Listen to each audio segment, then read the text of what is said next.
गुलजार साहब की किताब रावी पार से मैंने आपको एक कहानी सुनाई थी। आज उसी किताब से ये एक और कहानी है, अद्धा। सब अद्धा कह के बुलाते थे, पूरा क्या पौना क्या, बस अद्धा। कद का बौना जो था। अब पता नहीं किसने नाम रखा था, माँ बाप होते तो उनसे पूछता। जब से होश संभाला था यही नाम सुना था, और ये भी नहीं कि कभी कोई तकलीफ हुई हो, दिल दुखा हो, कुछ नहीं। हर वक्त अपनी मस्ती में रहता था।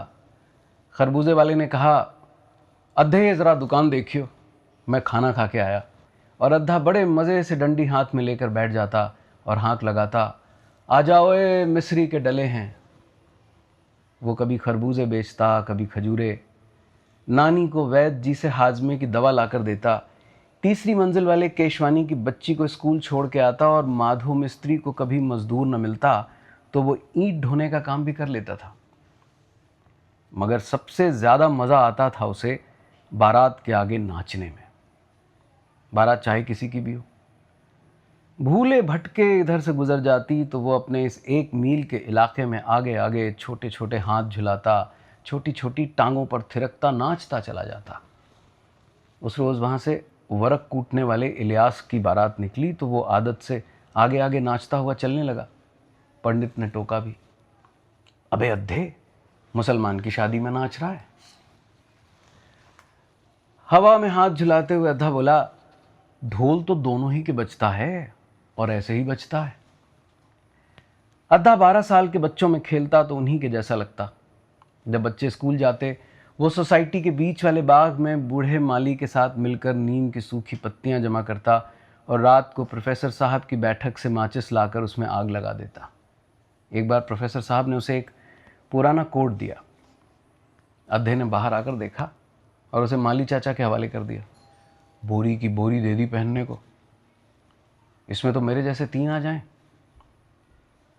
छत्रपुर सोसाइटी की 5 बिल्डिंगों में रहने वाले 80 कुनबों के लगभग 350 आदमी थे, और अद्धा ज और ख के नुक्तों की तरह उन सब में घूमता रहता। किसी का काम उसके बगैर रुकता नहीं था, मगर उसके बगैर चलता भी नहीं था। अद्धा नहीं था तो जैसे वो पूरे नहीं थे। जैसे भरे पूरे घर को पालतू बिल्ली कुछ और भी देती है, ऐसे ही उसने छत्रपुर सोसाइटी को कुछ और भर दिया था। लेकिन कल वो उन सबको खाली कर गया, गरीब कर गया।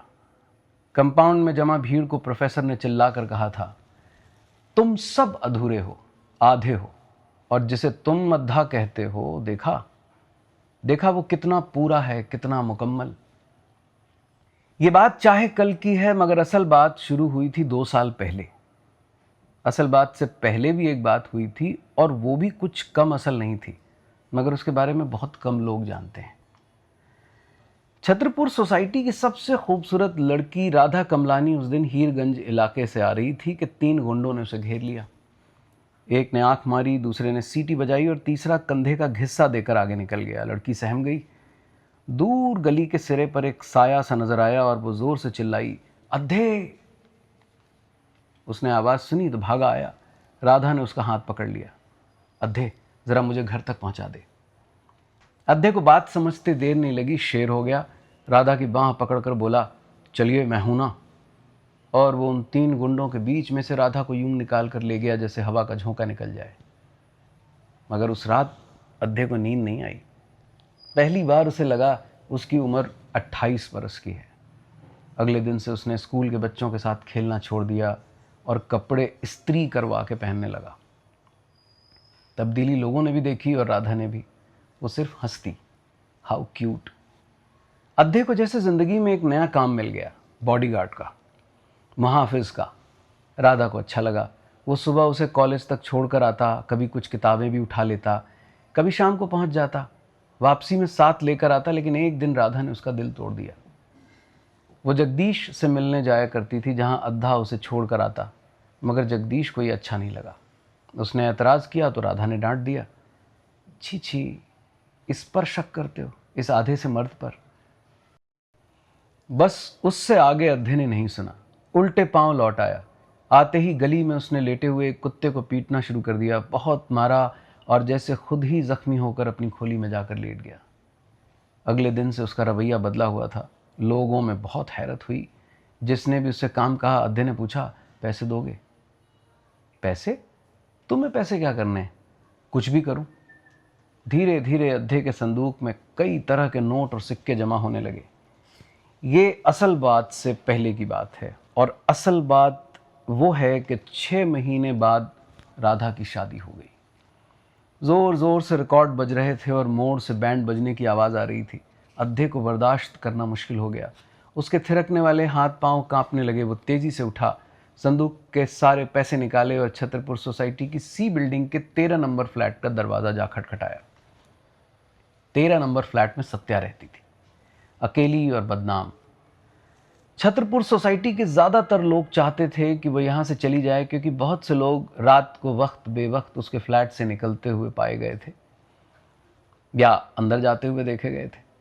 अद्धे ने वो सब देखा था, समझा भी था, मगर खामोश रहा। और आज मालूम नहीं फ्लैट के अंदर क्या हुआ, मगर अद्धा पूरे 7 घंटे बाद सत्या के घर से निकला, जब राधा की डोली जा चुकी थी।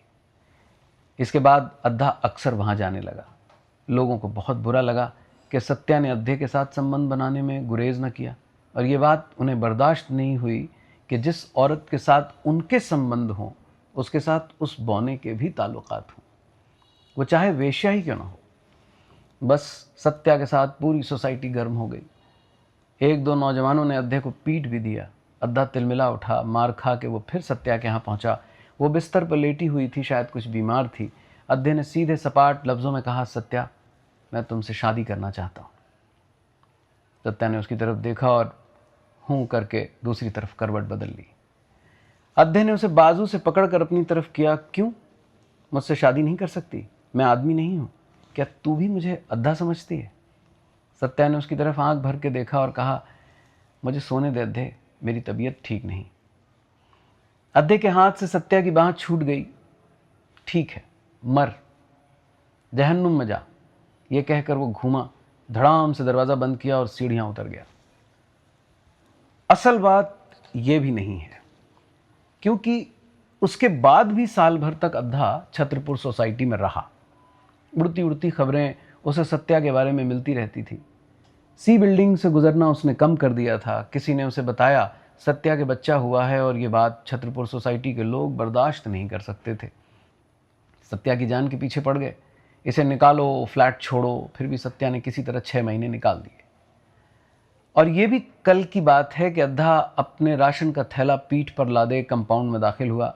उसने देखा कि सी बिल्डिंग के नीचे बहुत सारी भीड़ जमा है। उसने पूछा भी नहीं, मगर किसी ने बताया कि सत्या ने जहर खा लिया। अद्धा तेजी के साथ ऊपर की तरफ भागा। वो भूल गया कि उसकी पीठ पर राशन का भारी थैला है और वो उसे छोड़ भी सकता है। जाने क्यों लोग उसे रास्ता भी देते रहे, और आखिर वो 13 नंबर फ्लैट पर पहुंच गया। उसने देखा सत्या की लाश पलंग पर ही पड़ी थी और 6 महीने का बच्चा लाश से खेल रहा था। सारे कंपाउंड में प्रोफेसर की आवाज़ गूंज रही थी, ये बच्चा तुम में से ही किसी का है। तुम सब जाते रहे हो इसके पास। मैं जानता हूँ तुम में इतनी इंसानियत तो है कि चंदा करके लाश को जला दोगे, मगर इस बच्चे को मैं पूछता हूँ कौन कबूल करेगा? सबके सब बुत बने खड़े रहे। अचानक अद्धे के हाथ से राशन का थैला नीचे फिसल गया। सब उसकी तरफ देखते रह गए। उसने धीरे धीरे कदमों से जाकर बच्चे को उठाया और बिना किसी तरफ देखे उसे कंधे से लगाए भीड़ में से गुजरता हुआ सोसाइटी के कंपाउंड से बाहर चला गया। प्रोफेसर की आवाज़ अभी तक गूंज रही थी, तुम सब अधूरे हो, आधे हो, और जिसे तुम अद्धा कहते हो, देखो वो कितना पूरा है, कितना मुकम्मल।